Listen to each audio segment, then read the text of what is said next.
Hello students, स्वागत है आपका हमारे चैनल ज्ञान गंगा पर। स्टूडेंट्स, क्लास 10th का ये हमारा लेक्चर है जिसमें हमने लास्ट क्लास में पढ़ा था कि इक्वेशन को बैलेंस कैसे करते हैं।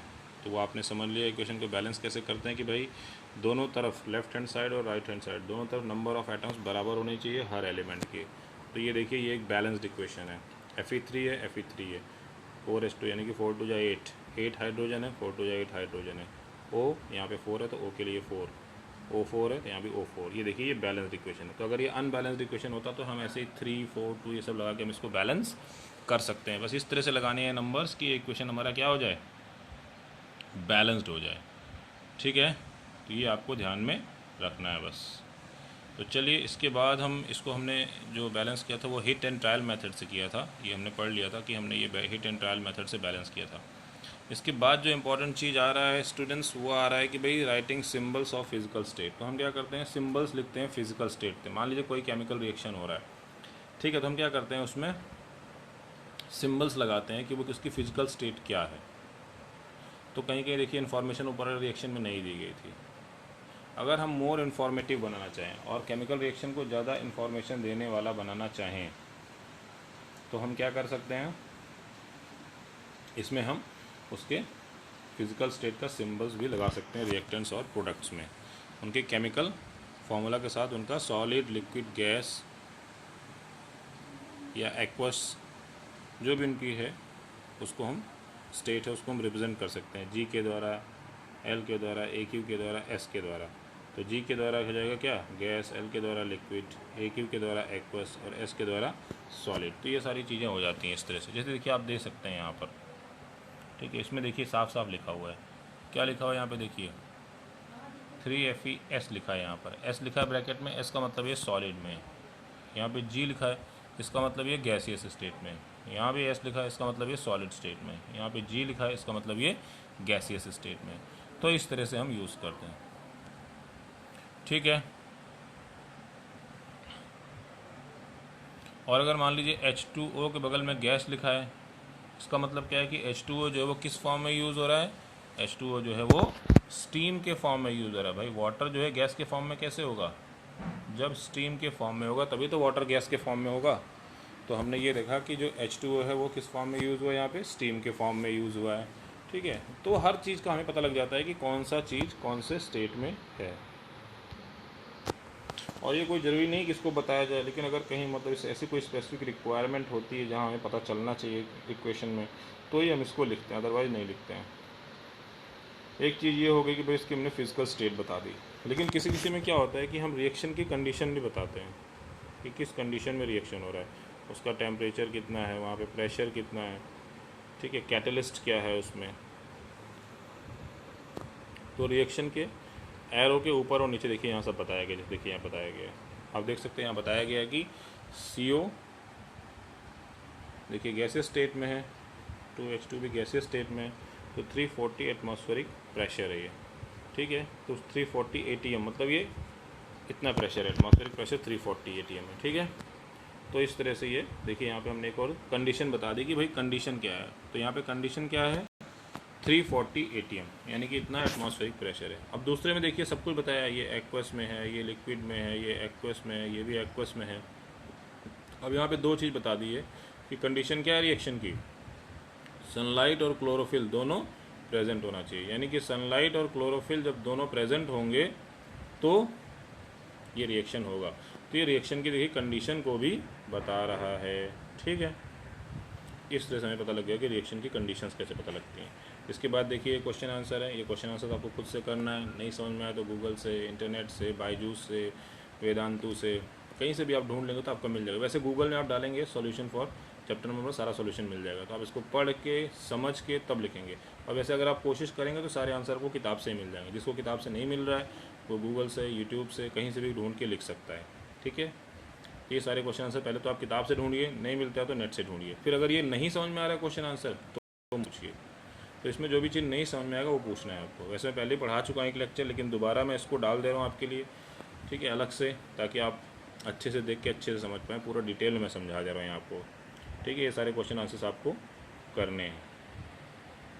इसके बाद स्टूडेंट्स बहुत ही इंपॉर्टेंट टॉपिक आ गया हमारे सामने अब, क्या आ गया, वो आ गया टाइप्स ऑफ केमिकल रिएक्शन, जो बहुत ही इंपॉर्टेंट टॉपिक है। अब हमें जानना है कि भाई केमिकल रिएक्शन होता है, कैसे होता है, क्या होता है, ठीक है पता लग गया हमें केमिकल रिएक्शन होता है तो एक नया प्रोडक्ट फॉर्म होता है। लेकिन अब कितने टाइप्स ऑफ केमिकल रिएक्शन होते हैं, केमिकल रिएक्शन होते हैं ठीक है, नया प्रोडक्ट फॉर्म होता है ठीक है, लेकिन अब उसमें रिएक्टेंट्स और प्रोडक्ट्स बनते हैं ठीक है, लेकिन अब कितने टाइप्स होते हैं, कितने तरह के केमिकल रिएक्शन होते हैं, कितने प्रकार के केमिकल रिएक्शन होते हैं, तो ये हमें जानना है।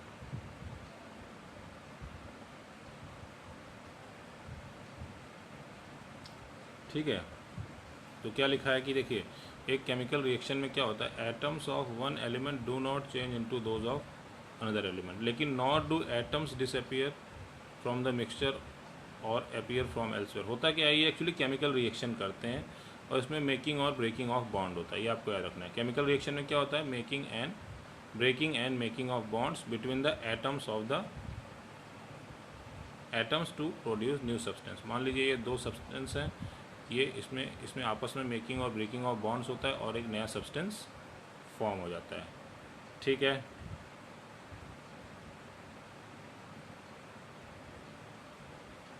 ठीक है, तो अब देखते हैं हम कि कैसे दो सब्सटेंसेस आपस में रिएक्ट करते हैं और कैसे नया सब्सटेंस बनाते हैं। तो सबसे पहले जो टाइप ऑफ रिएक्शन आ रहा है वो है स्टूडेंट्स कॉम्बिनेशन रिएक्शन। तो चलिए जान लेते हैं कॉम्बिनेशन रिएक्शन क्या होता है। देखिए क्या कर रहा है, इसमें पहले एक एक्टिविटी ले लिया, आपको एक बीकर लिया, उसमें वाटर है और कैल्शियम ऑक्साइड है।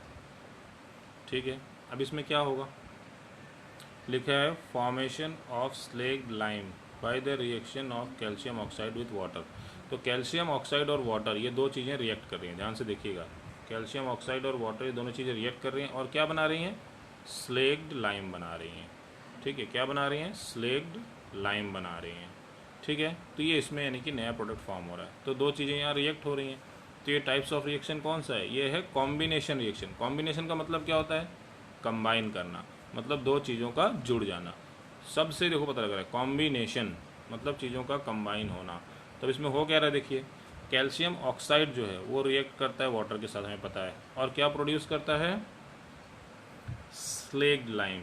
तो आपको ये याद रखना है कि जो कैल्शियम ऑक्साइड होता है वो वाटर के साथ रिएक्ट करता है तो स्लेग्ड लाइम प्रोड्यूस करता है, और स्लेग्ड लाइम को क्या बोलते हैं, कैल्शियम हाइड्रोक्साइड, और इसमें लार्ज अमाउंट ऑफ हीट भी रिलीज होती है। ठीक है, तो इसको याद रखिए कि इसमें लार्ज अमाउंट ऑफ हीट भी रिलीज होती है। तो ये आपको याद रखना है कि ये कॉम्बिनेशन रिएक्शन है। इसमें क्या हो रहा है, दो चीज़ें कंबाइन हो रही हैं, यानी कि क्विक लाइम यानी कि कैल्शियम ऑक्साइड और वाटर कंबाइन हो रहे हैं और स्लेग्ड लाइम बन रहा है। स्लेग्ड लाइम का एक और नाम क्या है, स्लेग्ड लाइम का एक और नाम क्या है, कैल्शियम हाइड्रोक्साइड। ये सारी चीज़ें याद रखनी है, कैल्शियम हाइड्रोक्साइड क्या है, स्लेग्ड लाइम क्या है, क्विक लाइम क्या है, कैल्शियम ऑक्साइड क्या है, इसी में कंफ्यूज हो जाएंगे। आपसे पूछ लेगा what is the other name of quick lime, तो क्विक लाइम का अदर नेम क्या है, कैल्शियम ऑक्साइड। स्लेग्ड लाइम का अदर नेम क्या है, कैल्शियम हाइड्रोक्साइड। ठीक है, तो देखिए इस तरह से रिएक्शन हो गया, CaO सॉलिड स्टेट में, H2O लिक्विड स्टेट में, CaOH whole twice aqueous state में बन गया। एक्वस का मतलब एक सस्पेंशन जैसा, लिक्विड जैसा होगा ये। ठीक है, पूरा लिक्विड नहीं होगा, मतलब सॉल्यूशन जैसा होगा सस्पेंशन। AQ का मतलब यही है कि ये सॉल्यूशन बन गया एक तरह से। तो देखिए हमें क्या मिल गया, स्लेग्ड लाइम मिल गई। इस रिएक्शन में क्या हो रहा है, कैल्शियम ऑक्साइड और वाटर क्या कर रहे हैं, कंबाइन। ठीक है, मैंने क्या बोला था, कॉम्बिनेशन रिएक्शन है तो यहाँ पे कंबाइन करें, क्या फॉर्म कर रहे हैं, एक सिंगल प्रोडक्ट जिसका नाम है कैल्शियम हाइड्रोक्साइड। तो ये दो चीज़ें कंबाइन करके एक सिंगल प्रोडक्ट कैल्शियम हाइड्रोक्साइड बना रहे हैं। और इस तरह के रिएक्शन जिसमें एक सिंगल प्रोडक्ट फॉर्म होता है दो या दो से ज़्यादा रिएक्टेंट से, इसी को हम क्या बोलते हैं, कॉम्बिनेशन रिएक्शन। तो इसको याद कर लीजिए आप, कॉम्बिनेशन रिएक्शन क्या होता है, ऐसा रिएक्शन जिसमें दो या दो से ज़्यादा रिएक्टेंट्स कंबाइन होते हैं, एक दूसरे से जुड़ जाते हैं और एक नया प्रोडक्ट फॉर्म करते हैं। जब एक नया प्रोडक्ट फॉर्म कर रहे हैं, सिंगल प्रोडक्ट फॉर्म कर रहे हैं, दोनों कंबाइन होकर के, ये दोनों कंबाइन होकर के, तो इस तरह के रिएक्शन को बोलते हैं कॉम्बिनेशन रिएक्शन। कॉम्बिनेशन मतलब क्या होता है, कंबाइन होना या जुड़ जाना, आपस में जुड़ जाना, इसको बोलते हैं कॉम्बिनेशन रिएक्शन। तो स्टूडेंट्स इस तरह से हमने फर्स्ट टाइप ऑफ रिएक्शन जान लिया, क्या, कॉम्बिनेशन रिएक्शन। ठीक है, और ये क्वेश्चन आंसर्स आपको करने हैं खुद से, अच्छे से किताब को रीडिंग कीजिए, अच्छे से वीडियो को देखिए, समझिए, गूगल का, इंटरनेट का, यूट्यूब का सहारा लीजिए। ना समझ में आए तो इन सब का सहारा लेके आप कर सकते हैं, और अदरवाइज़ आप किताब से ही पढ़ के समझ के कर सकते हैं। तो पहला टाइप ऑफ रिएक्शन हमने जान लिया, कॉम्बिनेशन रिएक्शन होता है। ठीक है, अब देखो डू यू नो यू लिखा, ये बॉक्स आपके लिए पढ़ना है, समझना है आपको, इसको मैं नहीं बताऊँगा, इसको पढ़िए समझिए, और ना समझ में आए तो पूछिए। अब बता रहा है let us discuss some more examples of combination reaction. तो कॉम्बिनेशन रिएक्शन के और एग्जांपल देखिए, जैसे बर्निंग ऑफ कोल है, तो क्या हो रहा है बर्निंग ऑफ कोल में, क्या हो रहा है, कार्बन सॉलिड स्टेट में और ऑक्सीजन गैसियस स्टेट में जल रहा है, और CO2 का फॉर्मेशन हो रहा है गैसियस स्टेट में। तो यहाँ भी कॉम्बिनेशन रिएक्शन हो गया। दूसरा है formation of water from H2 and O2। दोनों गैसियस हैं, लेकिन दोनों जुड़ के क्या बना रहे हैं, वाटर को बना रहे हैं।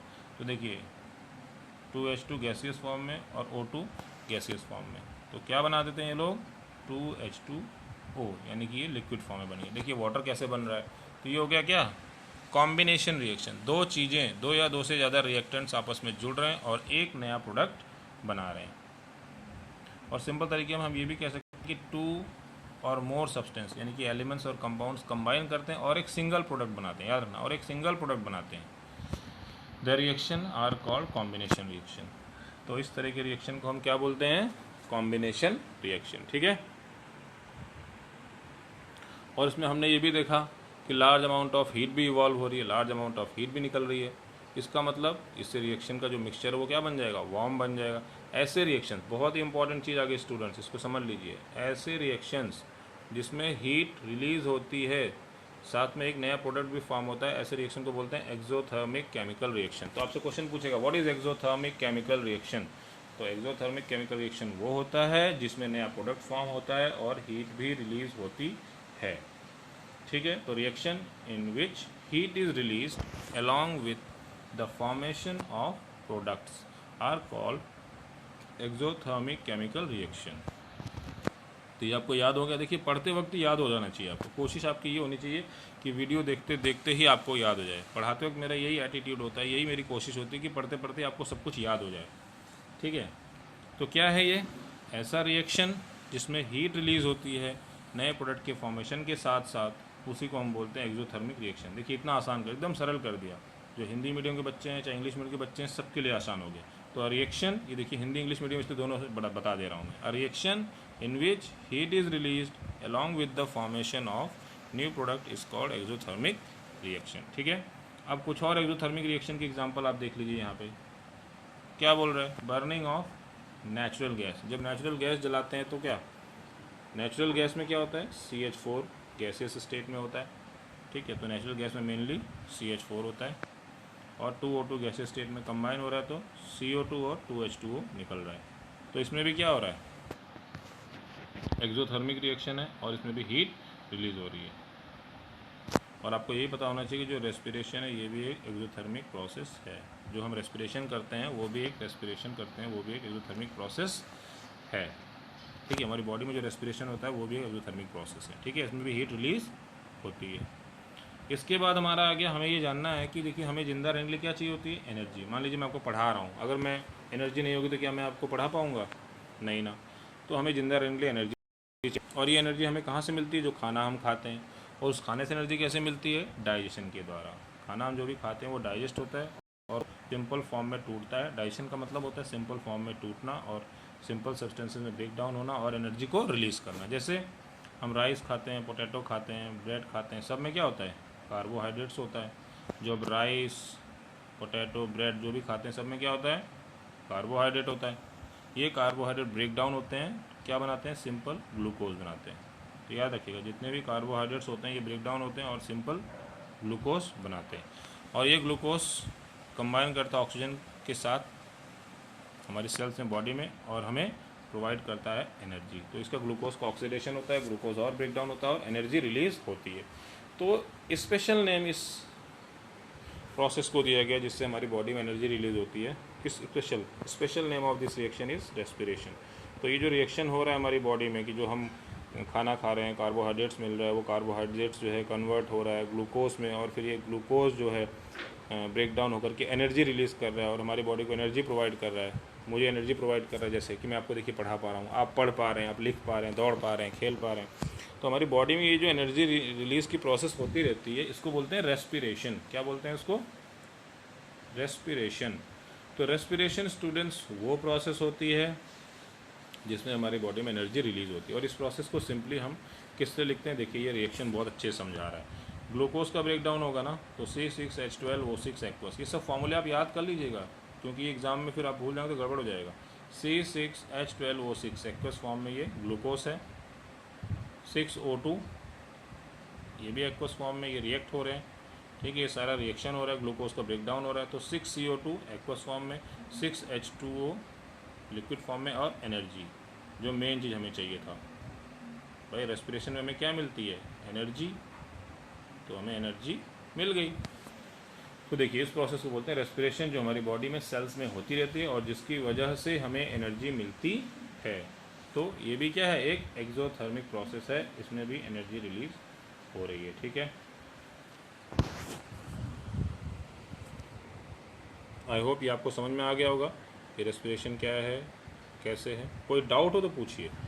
अब उसके बाद बता रहा है कि the decomposition of vegetable matter into compost is also an example of exothermic reaction. देखिए भाई ये तो मैंने प्रैक्टिकली करके देखा है। क्यों? क्योंकि देखिए गांव में जो बड़े बड़े गड्ढे बनाते हैं, उसमें गोबर है, पत्ती है, खाद डालते हैं, सब सड़ता रहता है, फिर वो खाद बन जाता है। और जब फिर उस खाद को खोद के निकालते हैं तो आपने देखा होगा अंदर से वो गरम गरम निकलती है भाई। 2 महीने 4 महीने वो सड़ती है, डिकम्पोज होती है, फिर खाद बन जाती है। जब उस खाद को खोद खोद के वहाँ से निकालते हैं और खेतों में डालते हैं तो उसमें अंदर से बहुत हीट निकलती है। इसका मतलब अंदर क्या हो रहा है?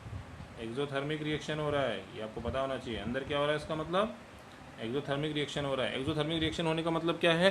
कि वहाँ पे हीट रिलीज हो रही है भाई। एक्सोथर्मिक रिएक्शन होने का मतलब ही होता है कि वहाँ पे हीट रिलीज हो रही है, ठीक है। तो इसको आप याद रखिए कि जो डिकम्पोजिशन होता है वेजिटेबल मैटर का कंपोस्ट में, है ना, जो भी वेजिटेबल मैटर जो भी होता है, जो कंपोस्ट में डिकम्पोज होता है, यानी कि जो कचरा कूड़ा जो भी होता है हम लोग घर से फेंकते हैं गड्ढों में और फिर वो खाद बनता है, जब वो कंपोस्ट बनता है तो वो वहाँ पे कौन सी प्रोसेस हो रही होती है?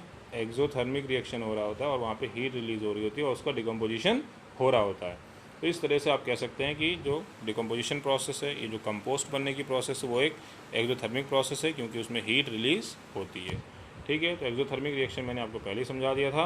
क्या है? A reaction in which heat is released और नया प्रोडक्ट फॉर्म होता है, ठीक है स्टूडेंट्स। तो इस तरह से देखिए हमने ये टॉपिक भी ख़त्म कर लिया और हमने यहाँ पे जाना कि एक्सोथर्मिक रिएक्शन क्या होते हैं, कॉम्बिनेशन रिएक्शन क्या होते हैं, ठीक है, टाइप्स ऑफ केमिकल रिएक्शन क्या होते हैं और कैसे हम सिंबल्स वगैरह लिखते हैं, ये सारी चीज़ें हमने जान ली इसमें यहाँ तक। अब नेक्स्ट टॉपिक आ रहा है डिकम्पोजिशन रिएक्शन। तो स्टूडेंट्स एक काम करेंगे, ये डिकम्पोजिशन रिएक्शन हम नेक्स्ट क्लास में देखेंगे, ठीक है। आज के लिए इतना ही, ठीक है। इसको अच्छे से पढ़िए, अच्छे से लिखिए, अच्छे से सीखिए। हमने यहाँ तक जान लिया कि डिकम्पोजिशन रिएक्शन क्या होता है और डिकम्पोजिशन में क्या क्या होता है, डिकम्पोजिशन में क्या क्या होता है, ठीक है। उसके बाद नेक्स्ट आएगा डिकम्पोजिशन रिएक्शन हम जानेंगे। हमने डिकम्पोजिशन की प्रोसेस को यहाँ पे जान लिया अभी तक, ठीक है। और एक एक्सोथर्मिक प्रोसेस है। तो पेज नंबर 7 तक हमने कंप्लीट कर लिया है। नेक्स्ट लेक्चर में हम पढ़ेंगे पेज नंबर 8 से, जहाँ पे हमें मिल रहा है डिकम्पोजिशन रिएक्शन 1.2.2। तो पेज नंबर 8 से हम पढ़ेंगे नेक्स्ट क्लास में, ठीक है स्टूडेंट्स। इसको अच्छे से पढ़िए, लिखिए, समझना से सॉल्व कीजिए, वीडियो देखिए, नेट से पढ़िए, किताब से पढ़िए, गूगल से पढ़िए, कहीं से पढ़िए, चीज़ों को समझिए, जो ना समझ में आए पूछिए और अच्छे से लिख लिख के याद कीजिए। तो स्टूडेंट्स ये आपका परमानेंट होमवर्क है सभी क्लास के लिए, यही आपका होमवर्क है और अच्छे से इसको समझिए। तो नेक्स्ट क्लास में हम पढ़ेंगे डिकम्पोजिशन रिएक्शन। तो मिलते हैं नेक्स्ट क्लास में। Thank you.